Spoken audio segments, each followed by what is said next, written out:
ആരെയാ വിളക്ക് കെടുത്തിയത്?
എനിക്ക് വേണ്ടത് ബുദ്ധിയുറക്കാൻ ഇപ്പോഴും സാരസ്വതം സേവിച്ചുകൊണ്ടിരിക്കുന്ന പരികർമ്മി കുട്ടികളെയല്ല.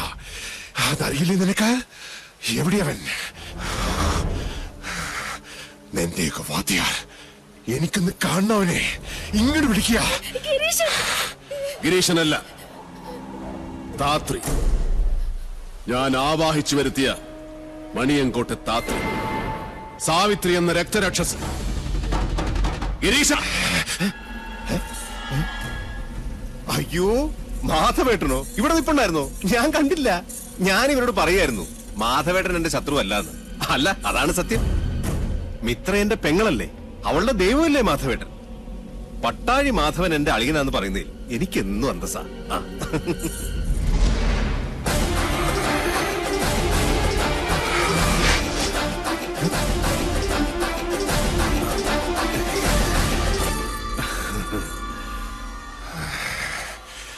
ഇരുമ്പാണിത്തുമ്പിൽ നീ എന്നെ ആവാഹിച്ച് നാടുകടത്താമെന്ന് കരുതിയിട്ടുണ്ടെങ്കിൽ നിന്റെ കാര്യം നമോ നമഃ.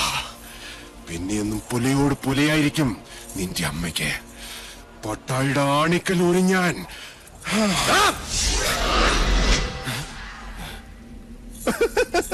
മാധവേട്ടൻ എന്നെ വല്ലാണ്ട് തെറ്റിദ്ധരിച്ചിരിക്കുക.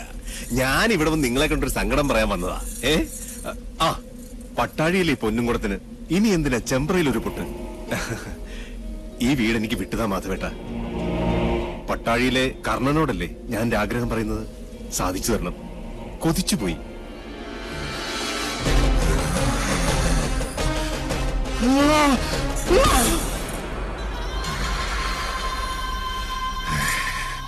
എന്റെ കുട്ടിയെ തോൽപ്പിച്ച ആരാണെന്ന് കേൾക്കണോ? പട്ടാഴി കുഞ്ഞുണ്ണി. എവിടെ മോനെന്റെ ഗിരിയെ വെട്ടി? അവനെ ഞാൻ ഇവിടെ കൊണ്ടുവന്ന് കുളത്തിൽ ചവിട്ടി താഴ്ത്തി കൊന്നു.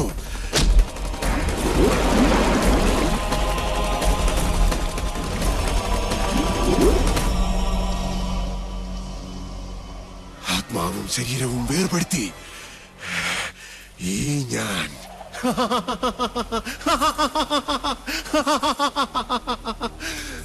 മണിയങ്കോട്ടു സാവിത്രി. അതിന് പകരം ചോദിക്കാമെന്ന് നിനക്ക് ഞാൻ വെളിപ്പെട്ടു. ആദികേശവനെ കൊന്ന് ലക്ഷണം കാണിച്ചു. മനസ്സിലായോ നിനക്കെന്റെ ശക്തി?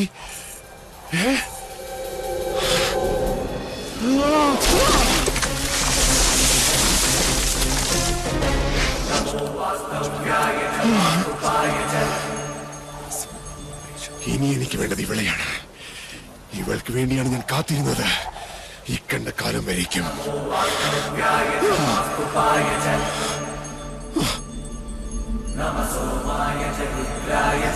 അക്ഷരലക്ഷം മന്ത്രങ്ങൾ ഉരുവിട്ട് മന്ത്രസിദ്ധി കൈവന്ന മാധവേട്ടൻ ആവാഹിച്ചാൽ സാവിത്രിക്ക് വരേണ്ടി വരും. കൊല്ലരുത് പാവത്തിന്. കുട്ടിക്കാലം മുതലേ എന്റെ ജീവനാ സാവിത്രി.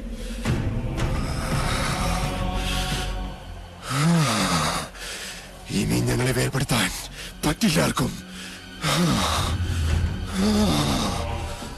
നിശ്ചയിച്ചുറപ്പിച്ച തീരുമാനമാണോ? സംശയം വേണ്ടടാ നായി. ശക്തിയുണ്ടെ തടയടാതി എന്നെ.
ക്രൂരൻ മാത്രമല്ല, പേഴ്സണാലിറ്റി ഡിസോർഡറുള്ള ഒരു രോഗി കൂടിയാണ് നീ. നെല്ലൂർ മനയിൽ ഞാൻ കാലുകുത്തിയ ദിവസം, നിന്റെ നെഞ്ചിൽ ഞാൻ കാലുവെച്ച നിമിഷം, അന്നെനിക്ക് മനസ്സിലായി ഗിരീഷ, ചങ്ങല പൊട്ടിച്ച രോഗിയും ചങ്ങലക്കിടേണ്ട ക്രൂരതയും നീയാണെന്ന്. കുടിപ്പകളിൽ നിന്നും പാപങ്ങളിൽ നിന്നും മോചിപ്പിച്ച് ഇതൊരു മനുഷ്യാലയമാക്കി മാറ്റാമെന്ന് ഞാൻ തുളസിക്ക് വാക്കുകൊടുത്തു പോയി. ഇനി മുതൽ അവൾ ഇവിടെ താമസിക്കും. അതിനു മുമ്പ് നിന്നിലുള്ള സാവിത്രി മരിക്കണം. ആ മരണം നിനക്ക് രോഗങ്ങളിൽ നിന്നും ഭൂമിയിൽ നിന്നുള്ള ശിക്ഷകളിൽ നിന്നുമുള്ള മോചനമാണ്. ഹിംസ ദുഷ്ടനിഗ്രഹത്തിനാണെങ്കിൽ അത് ധർമ്മമാണ്, മനുഷ്യധർമ്മം. പറിച്ചെടുക്കുകയാണ് ഞാൻ അവളെ.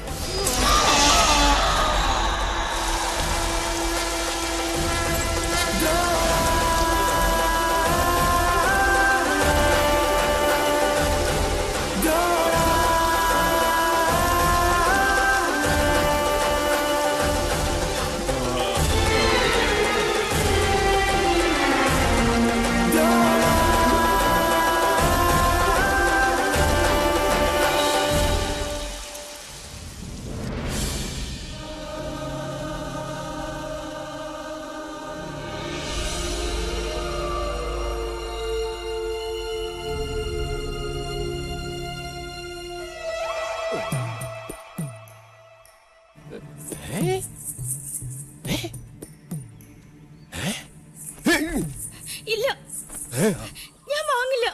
എല്ലാം ഒഴിഞ്ഞു പോയെന്ന് വിചാരിച്ചപ്പോ വീണ്ടും അടുത്ത ടീം എത്തിയ. നിർബന്ധിക്കരുത്. വേണ്ട, എനിക്ക് വീട് വേണ്ട. ഞാൻ പട്ടാടിക്ക് വരിക. അച്ഛാ, ഇവരോട് പറയും ഇവിടുന്ന് പോരുതെന്ന്. എനിക്ക് വേണ്ട ഈ വീട്. അലോഷ്യം വേണ്ട. ആദ്യം നീ കുട്ടന്റെ താക്കോലങ്ങ് വാങ്ങിക്ക. സ്വത്ത് കണ്ടപ്പോ അച്ഛന്റെ കണ്ണ് മഞ്ഞളിച്ചല്ലേ? ഞാൻ പറഞ്ഞിട്ടില്ല എനിക്കിതൊന്നും വേണ്ടെന്ന്. ഈ ഇല്ലത്തെ പൂച്ചയ്ക്ക് ബോധമുണ്ട്, പക്ഷേ ബുദ്ധിയില്ല. നീയല്ലാതെ പിന്നെ ആരാ ഈ വീടിന്റെ ഉടയോൾ? നിയമാനുസരണം ഇക്കണ്ട സ്വത്തിന്റെയൊക്കെ ഉടയത്തം നിനക്കായിപ്പോ. കോടീശ്വരിയാ നീ. നെല്ലൂർമന പഴയ ഇരുട്ട് ബാധിച്ച അരക്കില്ലമല്ല, മനുഷ്യർക്ക് പാർക്കാൻ വേണ്ടുന്ന ലക്ഷണമൊത്ത പ്രകാശമുള്ള താമസിക്കാൻ കൊള്ളാവുന്ന ഒരു പാർപ്പിടമാക്കി മാറ്റി. അതായിരുന്നു നീയും ഞാനും തമ്മിലുള്ള വാക്ക്. ജന്മം മുഴുവൻ നിന്നോടൊപ്പം സ്നേഹവാത്സല്യത്തോടെ ഇവിടെ ജീവിക്കണമെന്ന് ആഗ്രഹിച്ചവനാണ് എന്റെ ഉണ്ണി. ഉണ്ണിയേട്ടൻ സ്വന്തമാക്കണമെന്ന് ആഗ്രഹിച്ച ഭവനായത്. അപ്പോ നീയും ഉണ്ടാവണം ഇവിടെ. നാളെ നെല്ലൂർ ഹരിനാരായണന്റെ സന്തതി പരമ്പരകൾ ഈ മുറ്റത്ത് കളിച്ചു വളരണം. ഇത് കുട്ടേട്ടന്റെ ആശയല്ല, വാശിയാണ്.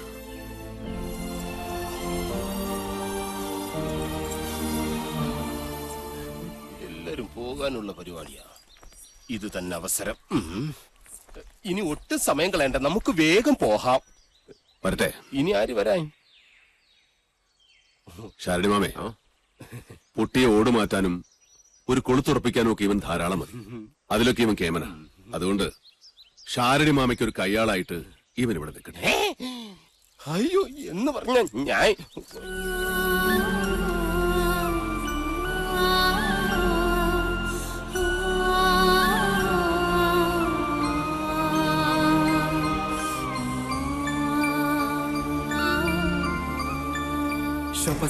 ശോഭയിൽ തെളിയുന്ന ദ്രോണ നക്ഷത്ര കോടികൾക്കധിപനാം ദ്രോണ